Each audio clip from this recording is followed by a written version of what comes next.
Speakers in support or opposed?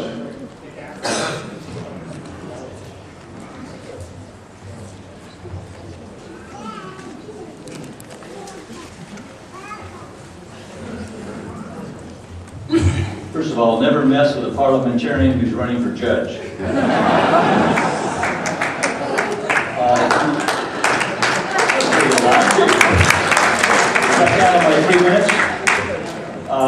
Part of the job of being a Republican leader in the Senate is to pick candidates, make sure they can be a good candidate, make sure they can fundraise, and make sure they can govern. I spend $3 or $4 million per candidate, so hopefully I try and pick good people who are going to fit that bill. In the supervisorial race we just went through in Orange County, we basically took away a Democrat seat, and we had 3 people running. My person, of course, came in way down the list, but we had a very good campaign run by all 3, and I'll give Janet Nguyen, Carlos Bustamante, and Janet great credit for beating out collectively the Democrats, and we should be very proud of them. Tonight I endorsed Janet Nguyen. I did not endorse her until tonight, because I wanted to see how she was doing on the board of directors, on the board of supervisors. And I think her voting record has been very good. I don't think we're giving a blind endorsement. I think you've seen how she's been able to perform on there, and I think she's has a very good conservative voting record. And I would strongly urge that you support her. She did a good job campaigning, she did a good job fundraising, and she's doing a good job governing. I'd also point out that she's endorsed by Ed Royce the first, and Ed Royce the second, by Supervisor Bill Campbell, Chris Morby, and Pat Bates, and I strongly urge you to support Janet.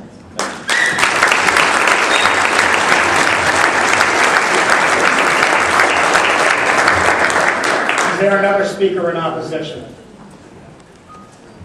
Chair will recognize Mr. Morgan. So the rules of the chair prefer to speak from the floor. No, Mr. Morgan, you can speak from up here. The other question is, for which member will you be speaking? Dan Tran. And you're his designated alternate?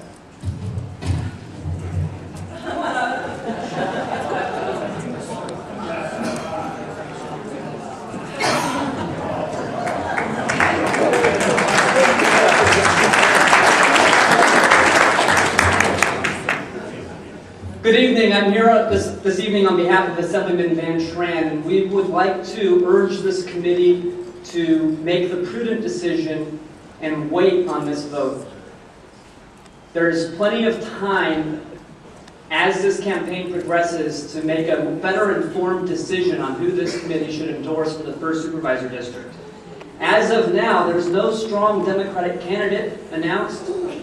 There's no Democrat that has the power to unite the Democratic Party in support of a candidate. And there are several very strong Republican candidates running in this race. So let's wait and see what happens with the candidates here.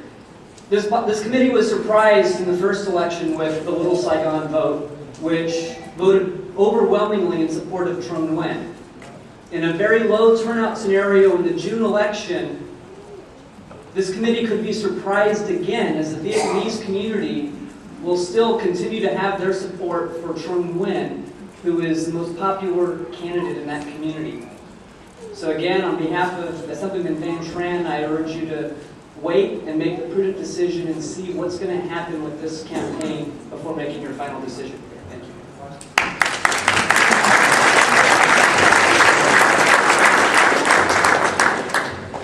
Is there a third speaker in favor of the motion? Chair will recognize.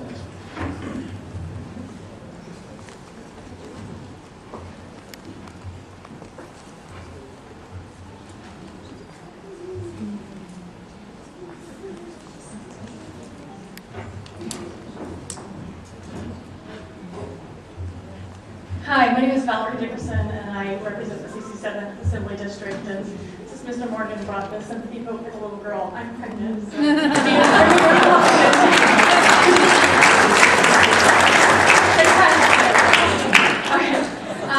I'd like to take issue with just a couple of things, and I actually respect Mr. Whitaker's position on non-blanket endorsing incumbents.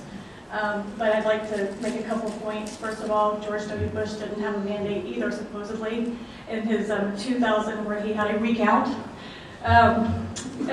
Number two, This isn't a blanket endorsement. We've had the benefit of seeing Janet in office for several months, and she has proven herself to be tough and capable in the face of adversity. She's had a lot hurled at her, but she's also been serving her office, and she's been doing a great job at that. She could have been very distracted, but instead she has moved forward with the business of accounting in a very effective way. Number two, she has a proven conservative voice. She has voted with the other Republican supervisors for moving forward with the lawsuit against the 3% at 50, despite the fact that she is in a high Democrat voter district. And she has remained tough on that issue. She has been against taxes, leading the way against the container tax for containers coming into port. She's even voted against increasing coroner's fees. Sorry, Sheriff. And I know Janet very well. She's a personal friend of mine. Little things maybe don't mean a lot to you, but they mean a lot to me. And every time I've been around Janet, her three favorite words are, "How can I help? How can I help?" Even when I've had her in my home and I've been the host, she's always helping and going beyond. And folks, you just can't fake that. You just can't fake it when someone is a true servant leader like that.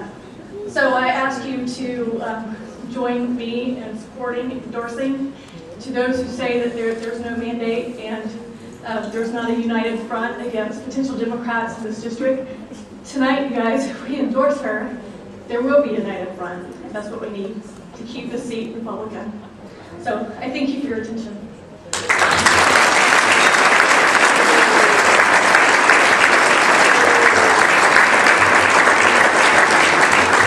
Is there a third and final speaker in opposition to the motion to endorse? Mr. Franklin. Excuse me, the Honorable Brett Franklin, please.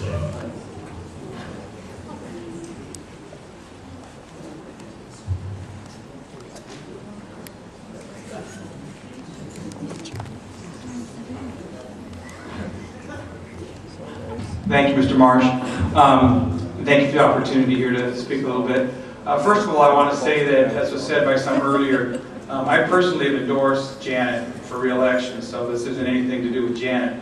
But I think it's real important that as these things come forward as a central committee, that we really think about precedent and fairness in terms of these candidates who are running. I agree with the concept of unity that was talked about tonight. But one of the things that's going to happen if you go out of here tonight with an early endorsement is that you've got Trung back here, who worked real hard, and a whole lot of Republicans worked for his campaign. He lost by 3 votes. He did lose, as you know, the courts have said that. But at the same time, if you think that he's going to walk out of here and with his decision and say, you know, shucks, you know, I'll try another time, I don't think that's going to happen. As many of you have had Republican opponents either in nonpartisan races or in partisan races and primaries. And I just think it's real important that we not hurry this, that we take our time. I think as a 8-year member of City Council, I can tell you that there's some benefit to leaving a little tension on the line in terms of candidates who are seeking your endorsement. If you have a few more months, Janet still needs a Central Committee endorsement, and I think we'll be even more open to your ideas and how she can do a better job, if she can, in her job as a Republican representative in that seat. So, as I said, I like Janet. I've endorsed her personally, but I agree with the concept that these early endorsements really you have to be cautious with them, and I think tonight isn't the night to do that, and respect all the views on both sides. Thank you.